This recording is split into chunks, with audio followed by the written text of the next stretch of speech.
Evening, everyone. Welcome to the New Brunswick Public Schools Board of Education meeting, May 17th. Letting everybody get settled. I'll read the opening announcement. Adequate public notice of this meeting was provided by the Secretary of the Board on February 28, 2022 to the Home News Tribune, Star Ledger, and the Clerk of the City of New Brunswick. The time and location of this meeting and all meetings of this body are posted in City Hall, 78 Byron Street, New Brunswick. Roll call, Mr. General. Mr. Adorno. Present. Mrs. Medina Hernandez. Present. Ms. Ortiz. Here. Mrs. Seawood. Here. Mrs. Solis. Here. Mr. Spencer. Here. Ms. Varela. Ms. Sevilla. Here. Dr. Caldwell. Here. Well, we have a quorum. We have a quorum. Dr. Johnson, will you lead us to the flag salute?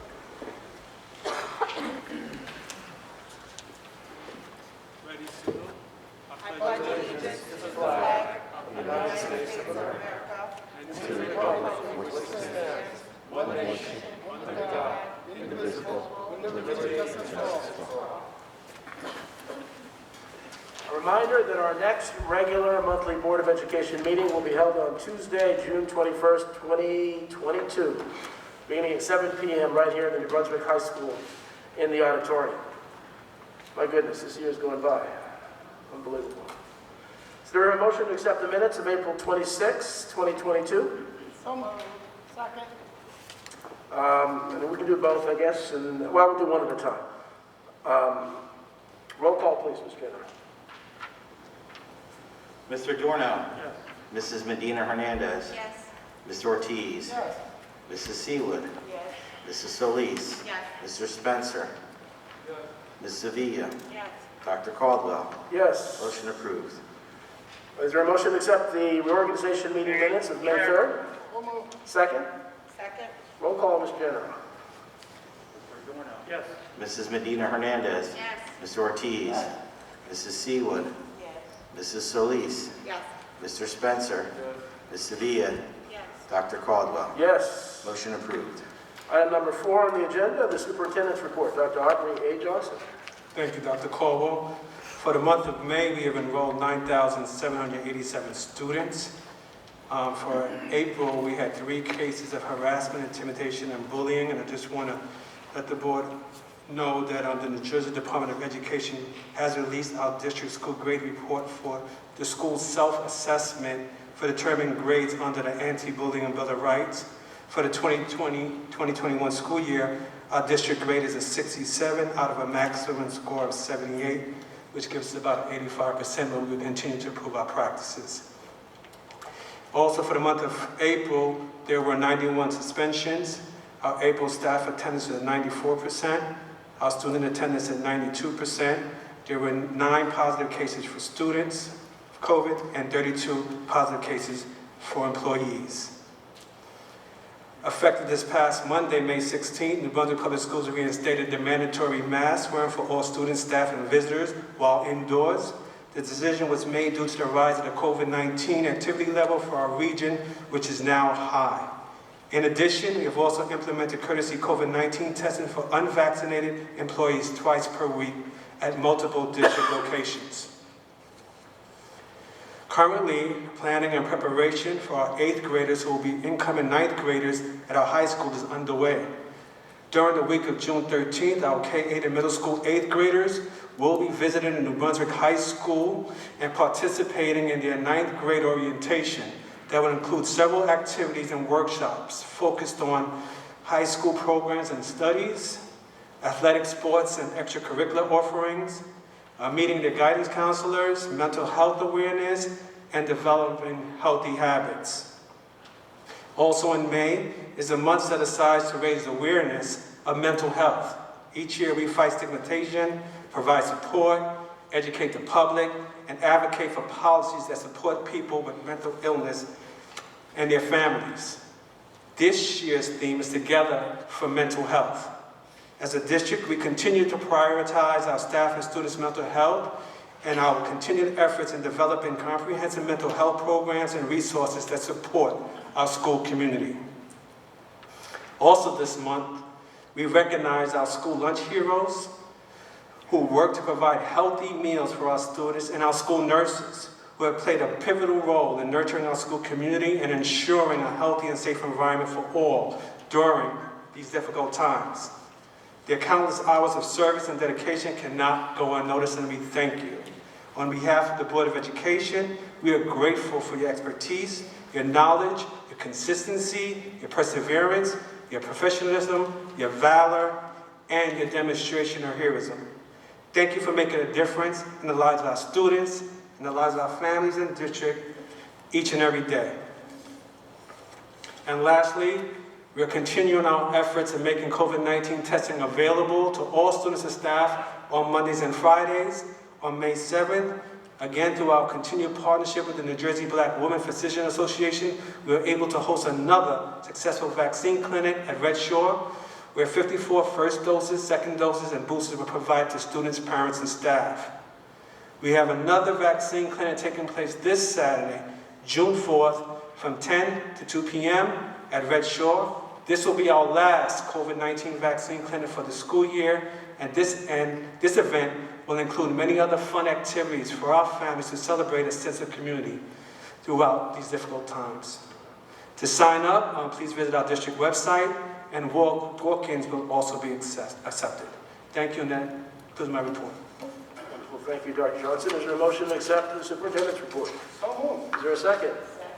Roll call, Mr. General. Mr. Adorno. Yes. Mrs. Medina Hernandez. Yes. Mr. Ortiz. No. Mrs. Seawood. Yes. Mrs. Solis. Yes. Mr. Spencer. Ms. Sevilla. Yes. Dr. Caldwell. Yes. Motion approved. Moving on to item number 5, the student representative report. Ms. Ashley Caldwell. Good evening. I will be reading the student representative report for the month of May. Students in grades 9th and 10th and 11th grade participated in multiple NJSLA tests in April and May, and upperclassmen completed AP testing during the week of May 9th. Scheduling began for next year as students selected classes for the 2022 to 2023 school year. Multiple eSport competitions began in the media center at the high school. Next year, the high school will be hosting competitions within the school. The senior class is thrilled to participate in their prom this Friday at the Marigold. It will be a welcomed return to a high school tradition. New Brunswick High School Health and Science and Technology, as well as the Adult Learning Center graduation, will be held at the RAC, also known as Jersey Mike's Arena at Rutgers University. And we are thrilled for this opportunity. The boys tennis team won their 12th record match of the year with a 3-2 win over Denellen just the other day. And softball, baseball, and track are improving and closing out their season strong. This concludes the student's representative report. Thank you. Thank you, Ms. Caldwell, for that very clear report. Good job. Moving to item number 6, Facilities Committee report. Mr. Edward Spencer, chairperson. Yes, Mr. President. The Facilities Committee met on May 11th. We had a presentation by our Buildings and Grounds Department of 4 facility management software products being considered for purchase. The Roosevelt School Gymnasium Air Conditioning Project. The kickoff meeting with the contractor is scheduled for this coming Monday, May 23rd. I will update you with more detail as this project moves forward. High school, we discussed the high school gym addition. We reviewed the preliminary design concepts provided by our architect, DMR, for the high school gym addition. After reviewing the plans and elevations, the committee approved the advance of the drawings to the next level. McKinley Gymnasium Wing HVAC replacement is a project to replace the aging gymnasium HVAC system at McKinley School was discussed. We are now in the design phase. I will continue to update you with more details as this project moves forward. The bilingual office renovation, we were updated on the progress of the renovation to the bilingual office. The existing space underwent minor alterations done with district staff.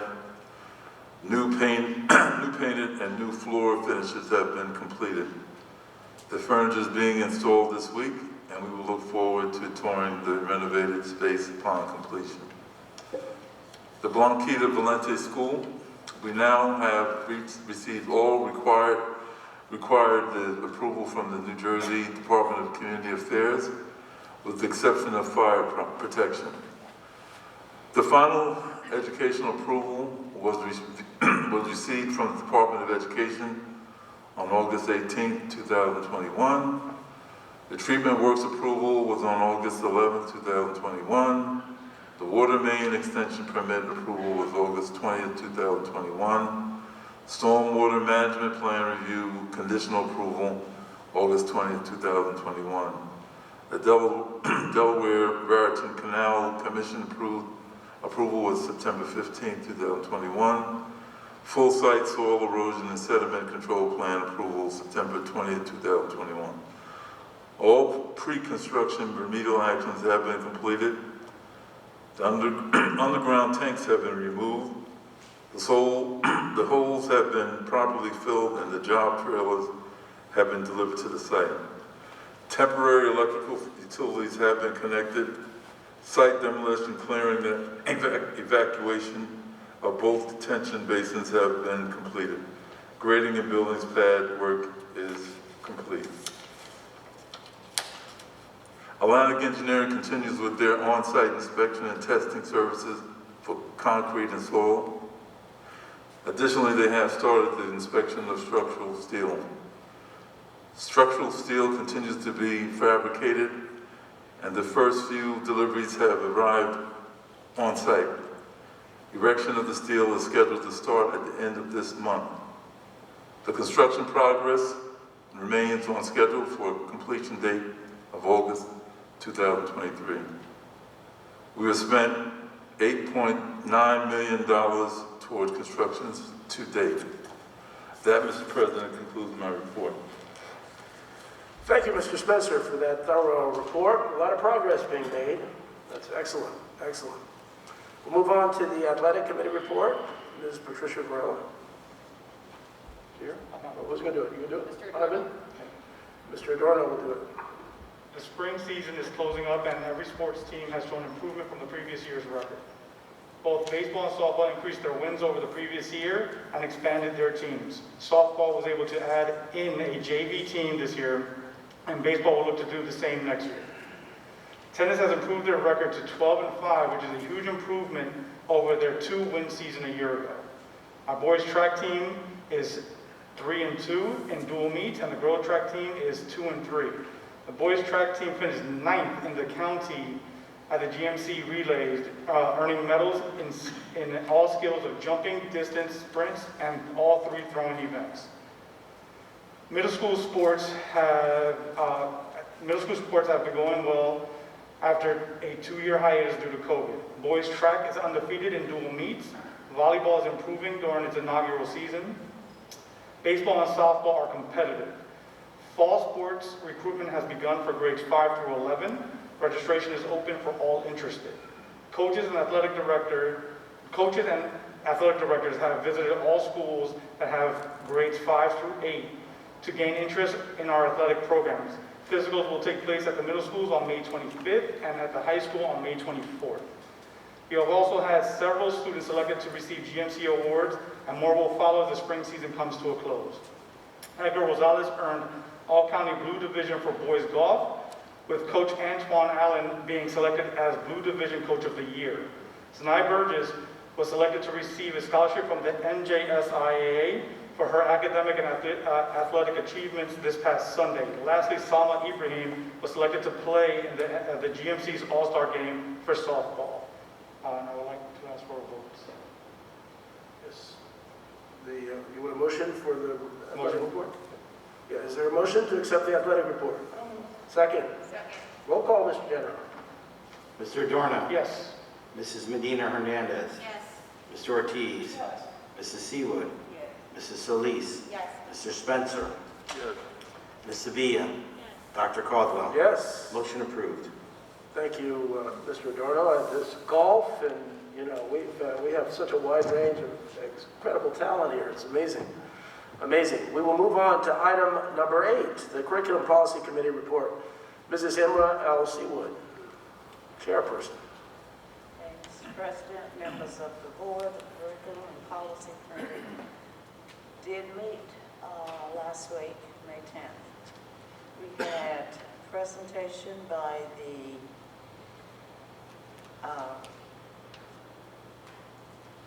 Drs. Mastro Giovanni and Dr. Small. They presented the major shifts in grades 1 through 12, English Language Arts and Social Studies curriculum based on the 2020 New Jersey Student Learning Standards and curricular mandates to include diversity and inclusion, Amistad mandates, Holocaust, genocide, LGBTQ, IA+, people with disabilities, and Wood's Law, which directs the New Jersey Department of Ed to require at least one course specifically in civics or United States government as part of the social studies requirement. Novels and curricular resources have been updated to help our students in New Brunswick have a feeling of inclusion, positive self-image, empathy, and readiness for the world. The summer school schedule, I think, is currently on the district website. And for this term, we'll provide challenge-based learning program for students in grades K through 7 that will run from July 11th through August 11th, 4 days a week, Monday through Thursday from 9 a.m. to 2:30 p.m. Current 8th grade students will attend the Summer Bridge program at New Brunswick High School from July 11th to August 11th, Monday through Thursday, 7:45 to 2 p.m. High school students will have the opportunity to attend either credit recovery or an advancement course in ESL, Algebra 2, Boost, or AP Summer Institute. For performing arts students in grades 6 through 12, the Summer Jazz Band and Marching Band will also have programs running.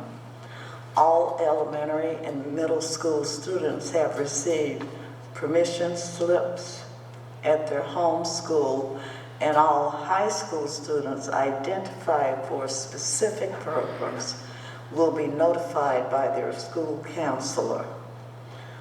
All summer programs are listed on the district website. And one other thing I wanted to make you aware of, the parent university has continued to operate, and I think the last sessions are scheduled for next week, the 22nd.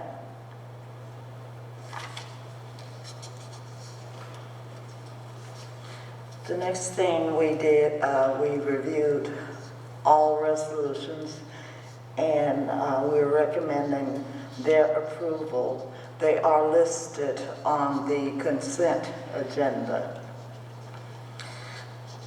We reviewed 2 new policies and 1 policy to be abolished.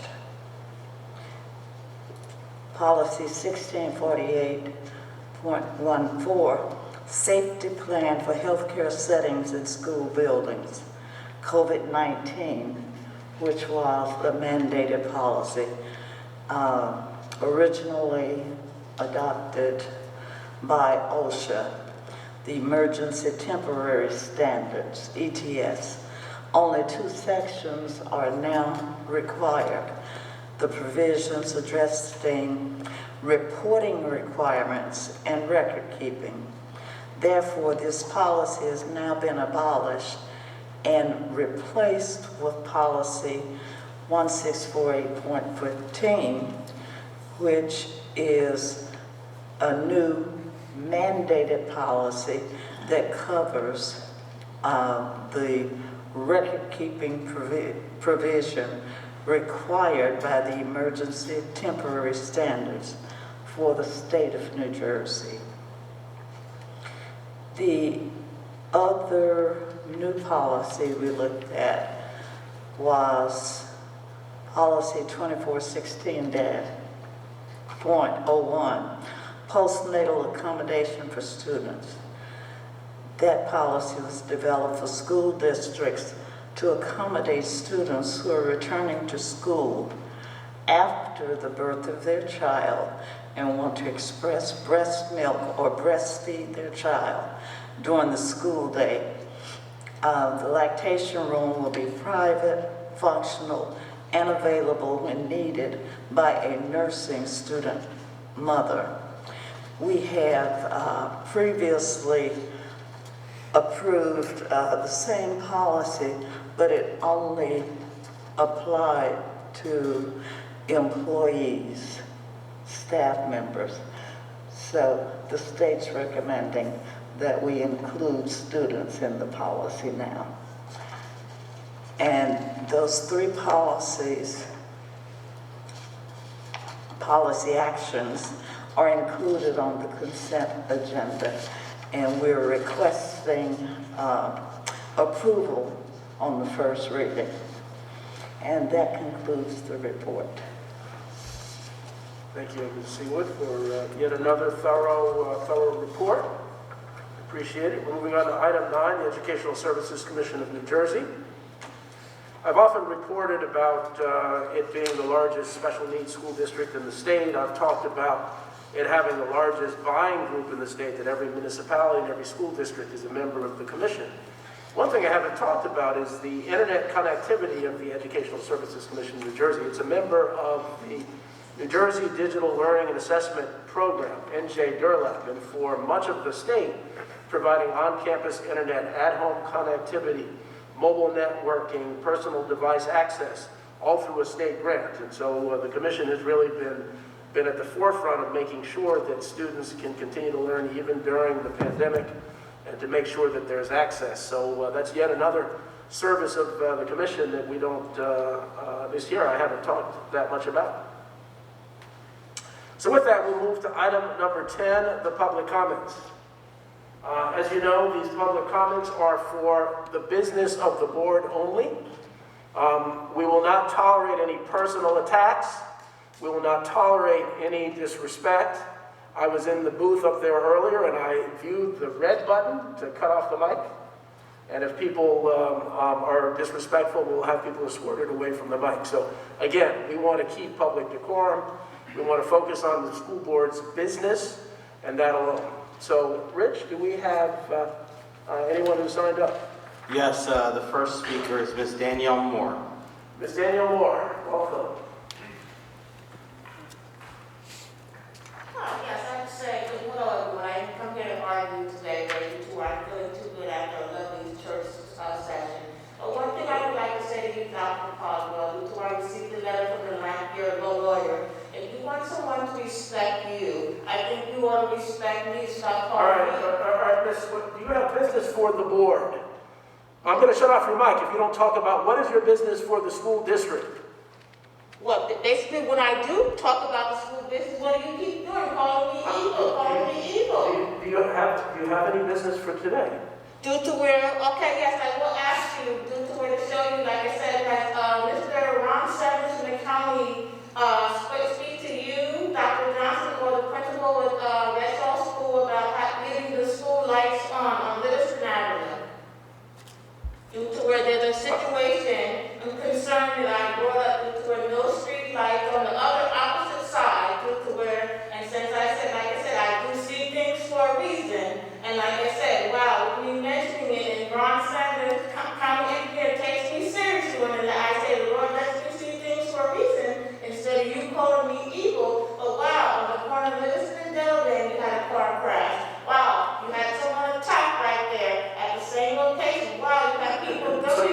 concern is the lights are not working there? Is that what you're saying? No, my concern is for the school, Racewell School, to keep the lights on due to where it's gonna have to be another major project for Livingston Avenue for in front of Racewell School. Due to where what? Another car crash Livingston and Delaware. I'm pretty sure if we drove by there, all the garbage that's been being dropped off over there. Due to where, like I said, I hope you do, due to where he said he did reach out to you, but I haven't seen any keeping the lights on at Red Sox School to make sure it's open for the public, due to where it's going to be another major concern. Okay.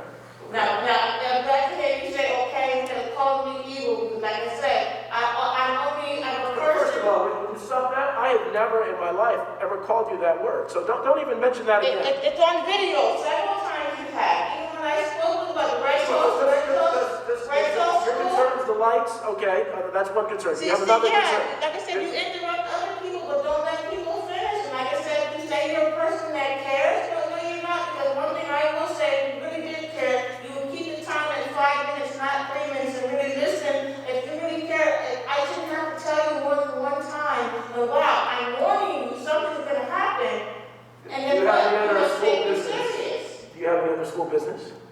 And the other situation is due to where you had to come on with Roosevelt on to Townsend, Redmond, and Livingston Avenue. Why did you remove the cones there? Due to with another situation there with the car double parking, it's going to cause an accident. Even the crossing guard there spoke to me to speak about this. So the cones we're taking notes of your things. So you're saying the cones were removed from that location? From Roosevelt School, yes. Okay. So please, I hope you do take me seriously, because like I said, the Lord does let me see things for a reason.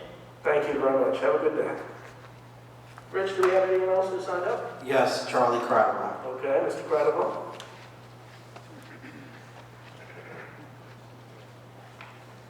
Good evening, Dr. Caldwell, members of the board. I wanted to follow up on an issue I raised before, the swimming lessons at Wellness Plaza. That was something that the people of New Brunswick were promised in association with that redevelopment project, was that public school kids were going to get to learn how to swim in the pool there, and come to my attention that that's come to a halt.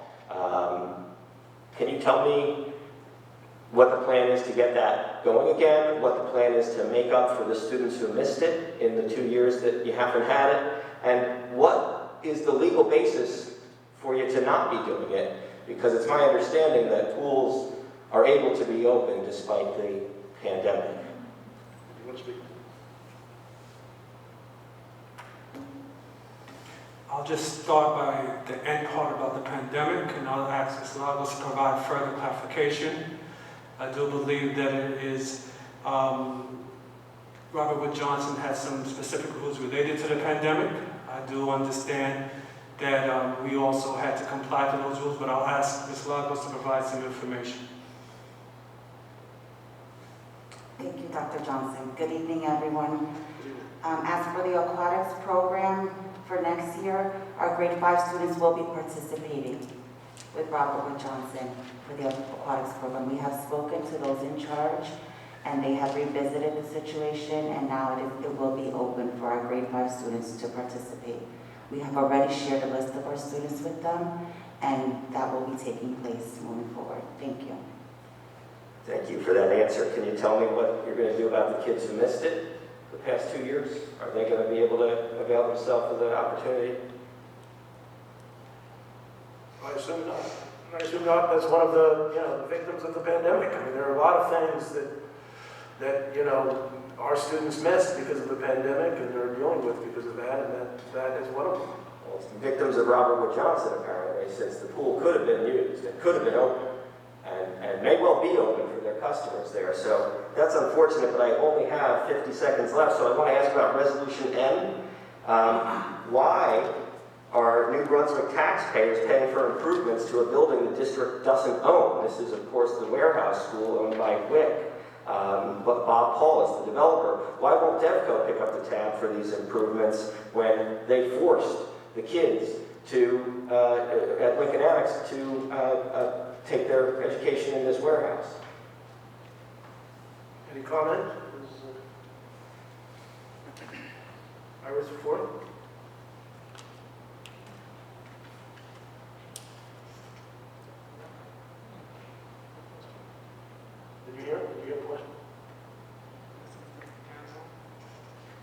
And this is, Charlie, we'll extend, this is about the resolution, so we're extending your time, so don't worry about that. Could you, your question on M is what? Why are we paying? Why won't DevCo pick up the tab, since they were supposed to pick up the tab for all costs associated with the relocation of the students? And, ultimately, why are taxpayers paying to improve Bob Paulus's building? This is not your building. Why doesn't somebody else pay for this? Rich, do you have any comment to this? Yeah, the first comment is that they did pay for all the costs of the relocation, and this is an improvement to the building. These are security camera upgrades to DVRs and cameras and higher resolution, so these aren't technically improvements to the building. If we left the building tomorrow, we would bring these cameras with us. Thank you.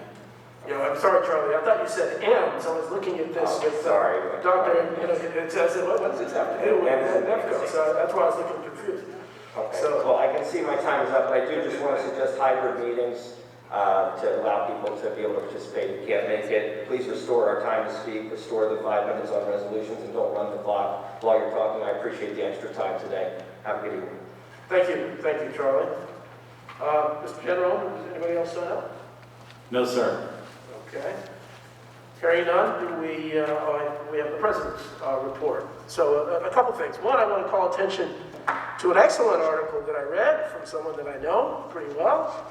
Our superintendent wrote a wonderful article that talked about paying attention. Right? Did you want to say anything about that? I think it was, I got a lot of comments from people saying, your superintendent wrote a wonderful article. So, No, I just, just a couple of things have happened. I've just sat back and watched. I don't want to say it was my therapy to get it out, but I just feel that our students right now are trying to find answers, and we as adults are also trying to find answers in terms of all the things that we have dealt with.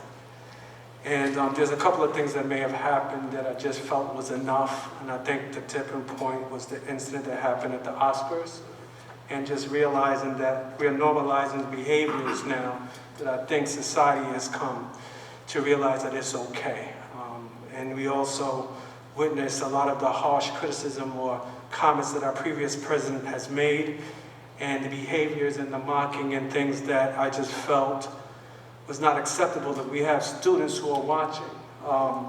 We also witnessed media organizing and just using hashtags for clickbait to get monetary funds to create people to actually visit their sites when the information that they're sharing is not 100% accurate. And our struggle for educators is to teach kids fact from fiction, create a sense of critical thinking, and the only way you can create a sense of critical thinking is giving them the tools to decipher what's right or wrong through their own lens, through their own experience, and empower them to make their own decisions that they feel rather than accepting those of others. And it's just been challenging as superintendent, as principals, teachers, all of us, parents. We're going through something that has never happened before. And as we struggle with it, I wonder how the kids are watching us. This is the first time for me the hourglass has flipped. And I don't know if I'm doing a good job because I'm struggling. I don't know if we're doing a good job. Our kids should be able to tell us that, but I guarantee you if they did, they probably might give us a C, because the world is totally different than it was 2 years ago. The impact of social media, what our kids are looking at, I don't know, maybe I'm old school now. I don't know, but I just thought it was very important for me at least, to get that out and just let everybody know that we got to kind of pull ourselves together as adults and put our differences aside and learn how to react in a positive way because our kids are watching. And that's just basically Dr. Cole. No, it was a wonderful article, and that really is a prelude to the remarks that, I wrote this book on influence, and that we're all products of our influence. And we were reminded of the role of influence in Buffalo when that young man of high school age killed those people because they were black, traveled to a black community. And so when we are here and yelling and screaming at each other, and we're fighting in a school that's mostly of people of color, and my daughter tells me about the fights that are going on there, and part of that is pandemic related. You know, we need to really understand how important it is to show love to one another. We can disagree, but we don't have to be disagreeable. And so, you know, and when we have something like that, on that rifle was, "These are your reparations," is what that was on that young man's rifle. Just think about the influences that had to go into an 18-year-old's mind to hate black people that much. Come on, we need to understand that we are in this together, and that we have to love one another. The world will never be perfect. This district will never be perfect. I will never be perfect.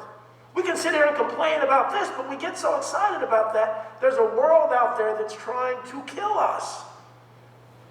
So let's wake up here in New Brunswick and start to realize that we have more in common than we have different. And I love your article because kids are watching. They're watching how we treat each other. They're watching how we conduct ourselves. We're watching how we respect one another, especially when we disagree. So I just want to build on the beautiful thing that you wrote and begin to understand we are all influencing everyone we interact with. And we can influence them in a bad way, or we can influence them in a good way. So I just want to thank all of you. Again, I love everyone here. I think we have the potential to continue to make progress. We have a long way to go, but we should have fun in the process. So with that, we'll move to the consent agenda. Is there a motion to accept the consent agenda? Is there a second? Okay, roll call, Mr. General. Mr. Adorno. Yes. Mrs. Medina Hernandez. Yes. Mr. Ortiz. Mrs. Seawood. Yes. Mrs. Solis. Yes. Mr. Spencer. Ms. Varela. Yes. Ms. Sevilla. Dr. Caldwell. Yes. Motion approved. Moving on to item number 13, our Finance Committee report. Mrs. Solis. Thank you, Dr. Caldwell. Members of the Finance Committee, along with all members of the Board of Education, had a chance to review tonight's Finance Committee report, and I'd like to have a motion to approve. Is there a second? Roll call, Mr. General. Mr. Adorno. Yes, I abstain on 12 and 16, pages 12 and 16. Page 12 and 16. So noted. Mrs. Medina Hernandez. Yes, I abstain on page 21. Excuse me, I'm sorry, 20, 21. 21. Thank you. Mr. Ortiz. Yes. Mrs. Seawood. Yes. Mrs. Solis. Yes. Mr. Spencer. Abstain on page 16? 16. Thank you. Ms. Varela. Yes. Ms. Sevilla. Yes, abstain on 12 and 21. Thank you. Dr. Caldwell. Yes. Motion approved. Item number 14, the resolution for closed session. Excuse me. Whereas the Open Public Meeting Act, NJSA 10:4-6, provides that certain matters of a public body may be discussed in closed session. And whereas the Board of Education intends to discuss matters as follows: personnel matters, matters of attorney-client privilege. Now therefore be it resolved that the aforesaid subjects shall be discussed in closed session by this Board of Education and administrative staff, and the minutes of said closed session discussion will be made available to the public when the reasons for the non-disclosure in accordance with the Open Public Meetings Act no longer exist. Is there a motion? Is there a second? Roll call, Mr. General. Mr. Adorno. Yes. Mrs. Medina Hernandez. Yes. Mr. Ortiz. Mrs. Seawood. Mrs. Solis. Yes. Mr. Spencer. Ms. Varela. Ms. Sevilla. Yes. Dr. Caldwell. Yes. We are in closed session. All right.